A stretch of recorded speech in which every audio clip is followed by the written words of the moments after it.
Amit Shah press conference कर रहे हैं, सीधे सुनते हैं। आज की प्रेस वार्ता में स्वागत है।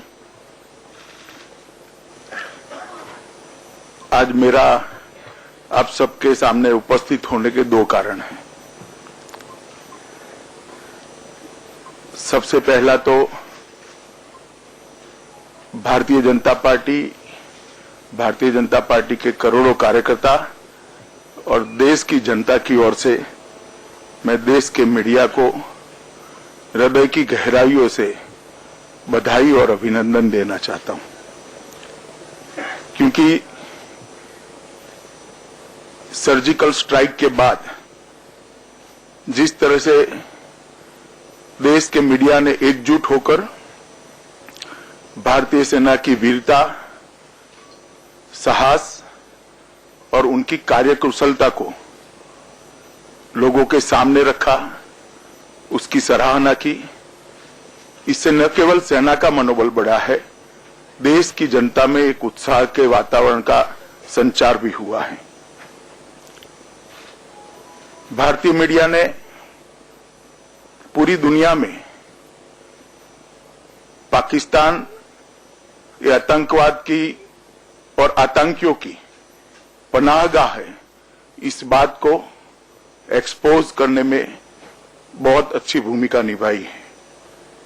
भारत सरकार की कूटनीतिक सफलताओं को भी दुनिया के सामने रखने में मीडिया ने एक सकारात्मक और महत्वपूर्ण रोल निभाया है और भारतीय सेना का मनोबल बढ़ाने में मीडिया ने जो प्रयास किया है उसका पूरी देश की जनता बहुत अच्छे से सराहना करती है। न केवल मनोबल बढ़ाया, जब सर्जिकल स्ट्राइक के बाद कुछ जगह से अनावश्यक सवाल सर्जिकल स्ट्राइक के बारे में खड़े किए गए, तब खोजी पत्रकारिता करने वाले कुछ पत्रकार मित्रों ने सरहद की उस पार की सच्चाई को भी ढूंढ निकालकर लोगों के सामने रखकर जो भ्रांति फैलाई जा रही थी, उस भ्रांति से जनता को मुक्त करने का भी काम किया है और सरहद के उस पार की गतिविधियों को बहुत अच्छे से जनता के सामने रखा है। तो मैं सबसे पहले तो आप सभी का हृदय की गहराइयों से अभिनंदन भी करता हूं और बधाई भी देता हूं। और दूसरा मकसद है, वो बड़े दुख और वेदना के साथ मैं आपके माध्यम से देश की जनता के सामने रखना चाहता हूं। एक बहुत बड़ी घटना देश के जवानों के शौर्य, साहस और उनके प्रोफेशनलिज्म को चार चांद लगाने वाली घटना हमारी सेना ने अंजाम देने के बाद कुछ पार्टियों के द्वारा इस सर्जिकल स्ट्राइक के बारे में सवालिया निशान खड़ा करने का प्रयास किया गया। हमने बड़ी सभानतापूर्वक शुरू से ये सेना के साहस को, सेना की सफलता को राजनीति का रंग छू न पाए, इसका प्रयास किया था, मगर कुछ पार्टियों ने उस पर सवाल खड़े करना शुरू किया। मैं आज भारतीय जनता पार्टी की ओर से ऐसे सभी प्रयासों की निंदा करता हूं और कहना चाहता हूं कि जो लोग भी ये प्रयास कर रहे हैं, जिन्होंने भी ये प्रयास किए हैं, इन्होंने सेना का अपमान किया है, शहीदों का अपमान किया है, सेना की वीरता और बलिदान पर सवालिया निशान लगाया है। सर्जिकल स्ट्राइक होने के बाद बहुत सभानतापूर्वक सरकार ने इसको राजनीति के रंग से दूर रखने का प्रयास किया था। उसकी प्रेस कॉन्फ्रेंस भी रक्षा मंत्री ने नहीं ली थी, उसकी प्रेस कॉन्फ्रेंस भी डीजी मिलिट्री ऑपरेशंस के द्वारा ली गई और उनके माध्यम से ही दुनिया के सामने ये बात को रखी गई। फिर भी उस पर ये पूरी घटना को सबके दायरे में लाने वाले बयान दिए गए और मैं मानता हूं ये बड़ी दुर्भाग्यपूर्ण बात है। किस पे आप सवाल उठा रहे हैं? किसको शंका के दायरे में ला रहे हैं? देश की सेना ने जो वीरतापूर्ण काम किया है उसको आप शंका के दायरे में ला रहे हैं। जो अपने जान को हथेली में लेकर अपने देश की रक्षा के लिए, आतंकवाद के खिलाफ लड़ने के लिए मैदान में उतरे, उनको शंका के दायरे में ला रहे हैं। मैं मानता हूं कि ये बहुत निंदनीय प्रयास है और सभी पॉलिटिकल पार्टियों ने इससे दूर रहना चाहिए। इसकी शुरुआत आप पार्टी के नेता श्री अरविंद केजरीवाल ने की। उन्होंने सबसे पहले सवाल उठाया कि इसके सबूत देना चाहिए और केजरीवाल जी के निवेदन के बाद आपने शायद सोशल मीडिया में देखा होगा, कल पाकिस्तान में एक ट्रेंड हो गया कि केजरीवाल सपोर्ट पाकिस्तान। ये मेरे पास है, आप लोगों को भी बाद में दिया जाएगा। तो उससे ही मालूम पड़ता है कि इनके प्रयास किसका फायदा करा रहे हैं।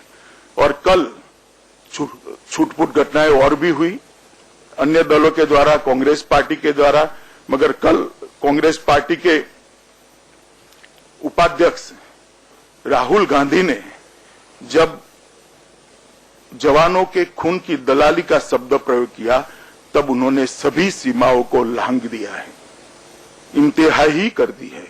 मैं मानता हूं कि राहुल गांधी का इस शब्द प्रयोग इस सेना की वीरता का अपमान है, देश की 125 करोड़ जनता का अपमान है। किस चीज की दलाली की बात कर रहे हैं राहुल जी? सवाल तो हम पूछना चाहते हैं। बॉफोर्स से लेकर एम्ब्रायर तक किसने दलाली की? कोयले से लेकर 2G तक किसने दलाली की? मैं मानता हूं कि दलाली शब्द आपके जहन में कहीं ना कहीं पड़ा होगा, मगर ये घटना ऐसी नहीं थी जहां पर ये शब्द आपके मुंह से निकलना चाहिए था। आतंकवाद के खिलाफ जब पूरा देश एकजुट होकर लड़ने का मनोबल बना रहा है, एकजुट होकर लड़ने का मूड बना रहा है, सेना अपनी वीरता और साहस से आतंकवाद का सामना करने के लिए जुटी है, तब आपका यह बयान सेना के मनोबल को निर्बल करने वाला है। मैं राहुल गांधी जी को पूछना चाहता हूं कि दलाली तो चीजों की होती है, इसमें आपको क्या दिखाई पड़ा जिसकी दलाली होती? क्या सेना के जवानों का खून कोई दलाली करने की बात है? इसका कोई मोल हो सकता है? इसका कोई मूल्य हो सकता है? राहुल गांधी जी का यह बयान कांग्रेस पार्टी की मानसिकता बताता है। मित्रों, जिन आतंकवादी संगठनों के कैंपों को सेना ने ध्वस्त किया, कांग्रेस पार्टी द्वारा जब वो सत्ता में थे तब उन्हीं के प्रतिनिधियों को निर्दोष बताने की एक बहुत बड़ी कानूनी कवायद भी की गई थी और उसके एक्सटेंशन में ही उन्होंने सेना के मनोबल को तोड़ने का ये प्रयास किया है। 10 साल तक सेना के जवानों की, सुरक्षा बलों की जो आवश्यकताएं है उनकी अनदेखी करते रहे और सिर्फ दलाली करते रहे।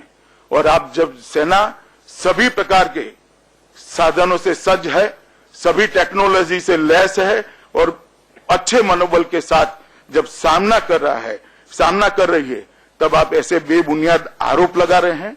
मित्रों, मैं समझ सकता हूं कि कांग्रेस पार्टी और विशेषकर श्रीमान राहुल गांधी को मोदी जी के लिए कड़ी आपत्ति हो सकती है और ये कोई छिपी हुई बात नहीं है।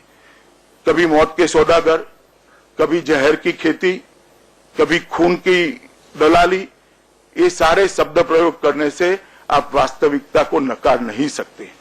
मौत के सौदागर कहने के बाद गुजरात में 2/3 बहुमत से भाजपा जीती थी।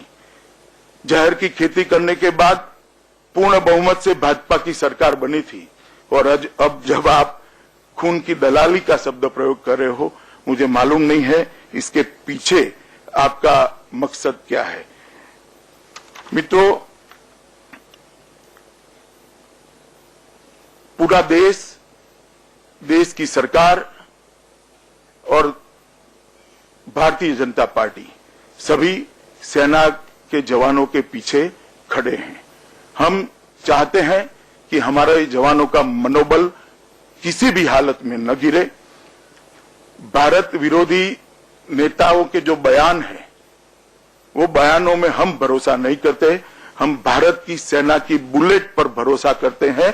वो देश की सुरक्षा करने के लिए सक्षम है। मित्रों, बीजेपी की सरकार देश में है, नरेंद्र मोदी जी की सरकार देश में है।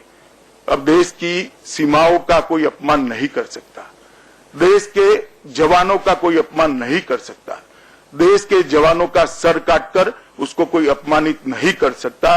एक पॉलिटिकल विल पावर के साथ, राजनीतिक दृढ़ इच्छा शक्ति के साथ ये सरकार सेना के पीछे खड़ी है और हम सेना के शौर्य को हमेशा सम्मान देते हैं और हम मानते हैं कि सेना जो काम कर रही है इस पर राजनीति नहीं करनी चाहिए। और कांग्रेस जब हम पर राजनीति करने के आरोप लगा रही है, तब मैं उनको कहना चाहता हूं कि आप 71 की लड़ाई के अखबार खोलकर देख लीजिए, आप लोगों ने क्या क्या बोला था। हमारे एक भी बड़े नेता ने इस पर बयान जारी नहीं किया है, एक भी बड़े नेता ने इसको राजनीतिक रंग देने का प्रयास नहीं किया है। कोई तहसील स्तर पर, जिला स्तर पर कोई एक कार्यकर्ता कुछ बोल गया होगा तो भाई ये तो उनके उत्साह का प्रकटीकरण है, और उत्साह केवल हमारे कार्यकर्ताओं में नहीं है, पूरे देश की जनता में है। सवाल तो ये है कि आप में क्यों उत्साह नहीं आता है, आप में क्यों आनंद नहीं होता है, आप क्यों गौरव महसूस नहीं करते हो। भारतीय जनता पार्टी का हर कार्यकर्ता सेना के सर्जिकल स्ट्राइक के लिए गर्व महसूस करता है, देश की जनता गर्व महसूस करती है। और देश की जनता और भारतीय जनता पार्टी के कार्यकर्ता जो गर्व महसूस करते हैं, उसमें अगर आपको आपत्ति है तो मुझे तो लगता है कहीं मूल में ही खोट है। राहुल जी ने इतने बड़े बड़े मसलों पर बयान देने की जगह आलू की फैक्ट्री पर कंसंट्रेशन करना चाहिए, जिससे उन्होंने जो कहा है वो देश की जनता के सामने है। ये बड़े बड़े मसलों पर उन्होंने बयान नहीं देना चाहिए। देश में नवरात्रि का माहौल है, दीपावली आने वाली है, पूरा देश उत्साह के साथ आज सेना के जवानों के वीरता, सेना के जवानों के साहस और उनके प्रोफेशनलिज्म को सैल्यूट करता है। भारतीय जनता पार्टी भी एक मुश्त होकर सेना के जवानों के साथ खड़ी है।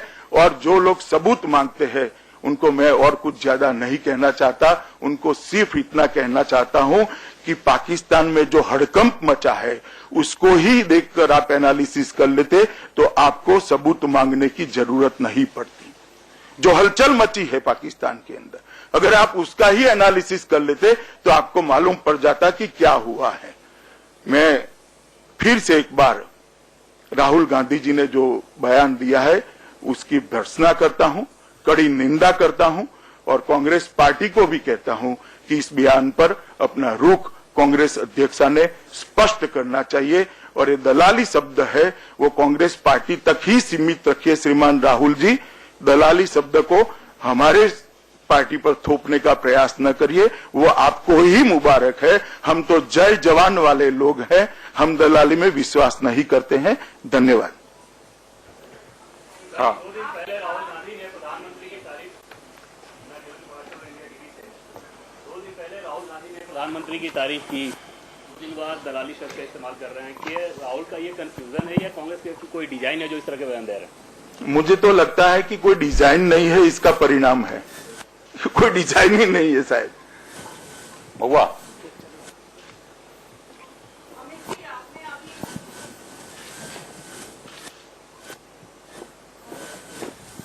आप बोलिए मोगा।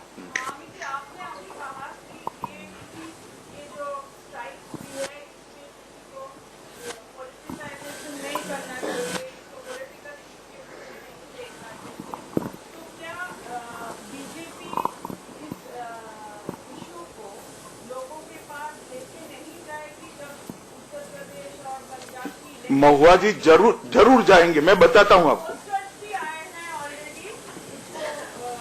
मैंने पहले ही कह दिया, कोई तहसील अध्यक्ष ने पोस्टर लगा दिया, कोई जिला अध्यक्ष ने लगा दिया, उसको मुद्दा नहीं बनाना चाहिए।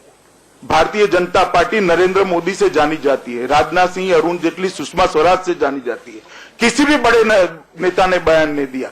और मैं मानता हूं कि हम इसका राजनीतिकरण नहीं करना चाहते हैं, मगर इस मुद्दे को लेकर जनता के सामने जरूर जाएंगे, क्योंकि सेना की हौसला अफजाई करना हर जिम्मेदार राजनीतिक पार्टी का दायित्व है। और ये जो सर्जिकल स्ट्राइक हुई है उसमें प्रधानमंत्री नरेंद्र मोदी जी की भी ये सरकार की जो आतंकवाद के प्रति जीरो टॉलरेंस की नीति है उसका भी उद्घोषणा होती है, इसका भी परिचय मिलता है।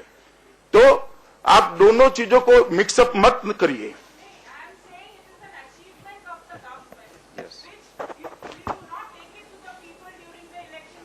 अचीवमेंट सेना का है, दृढ़ राजनीतिक इच्छा शक्ति प्रधानमंत्री नरेंद्र मोदी की है। कांग्रेस ने कहा है कि उनके टाइम पे भी कई सारे हाँ सर कांग्रेस ने कहा है कि उनके टाइम पे भी कई सारे सर्जिकल स्ट्राइक्स हो तो ऐसी मोटी बात नहीं। देखिए, ये सर्जिकल स्ट्राइक का दावा हमने नहीं किया है, जनता के सामने इसको रखने का काम सेना ने किया है। और वो सर्जिकल स्ट्राइक को भी नेताओं ने क्लेम नहीं करना चाहिए, सेना ने करना चाहिए। और 3-4 दिनों में उस वक्त के सेना के जनरलों ने कहा है कभी ऐसी सर्जिकल स्ट्राइक नहीं हुई। सर्जिकल स्ट्राइक के बारे में न सिर्फ अरविंद केजरीवाल, राहुल गांधी सवाल उठा रहे हैं, बल्कि पाकिस्तान भी लगातार इसे डिनाई करता रहा है कि कोई इस तरह का कोई सर्जिकल स्ट्राइक नहीं हुआ है। क्या कहेंगे भाई? अगर सर्जिकल स्ट्राइक नहीं हुआ तो किस चीज पर विशेष सेशन बुलाया गया? और कभी महीने में एक आध दिन इस्लामाबाद जाने वाले पाक प्रधानमंत्री क्यों इस्लामाबाद में डेरा डाले हुए हैं? हाँ अमित, राहुल गांधी ने ये भी कहा है कि किसान और सेना है, आप लोग ने वादे बहुत किए, नहीं सरकार ने कुछ किया नहीं है, लेकिन सेना को अपना काम करने देना चाहिए, सरकार अपना काम करे, मोदी जी अपना काम करे, वादे किए वो पूरा करें। नहीं, वायदे हमने तो पूरे किए ही है। हमने कहा था 1 रैंक 1 पेंशन देंगे। 60 साल से जिस समस्या को कांग्रेस पार्टी लटका कर चल रही थी, राहुल गांधी जी की 3 पुश्तों ने लटका कर रखा था, उसको हमने एक ही साल में समाप्त कर दिया। और आज 20 लाख में से 19,80,000 जवानों को 1 रैंक 1 पेंशन का फायदा मिल चुका है। हमने तो हमारे वचनों को निभाया ही है। हमने कहा था भाई हेमराज के सर का अपमान जिस तरह से हुआ भारतीय जनता पार्टी के शासन में कभी नहीं होगा, और हमने ये कर दिखाया है। देश की सेना ने ये कर दिखाया है। अखिलेश जी,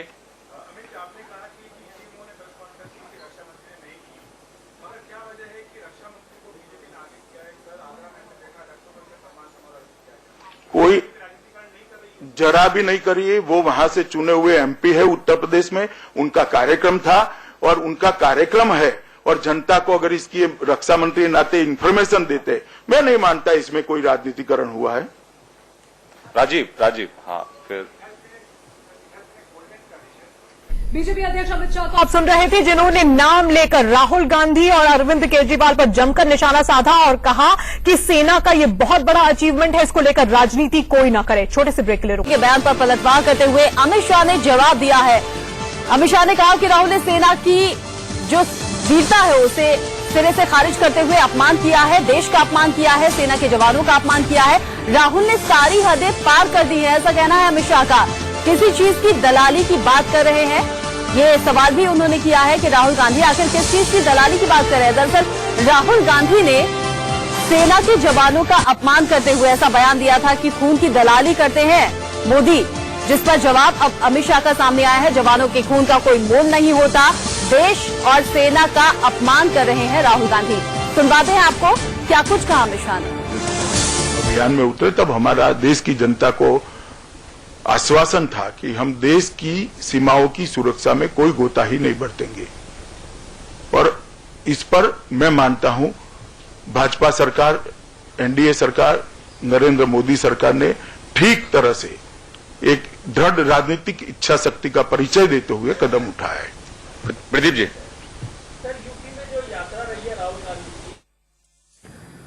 इस तरह का बयान देना सरासर गलत है और देश और सेना का अपमान करते हुए मनोबल तोड़ा है राहुल गांधी ने, ऐसा कह रहा है अमित शाह का। रुक रहे हैं छोटे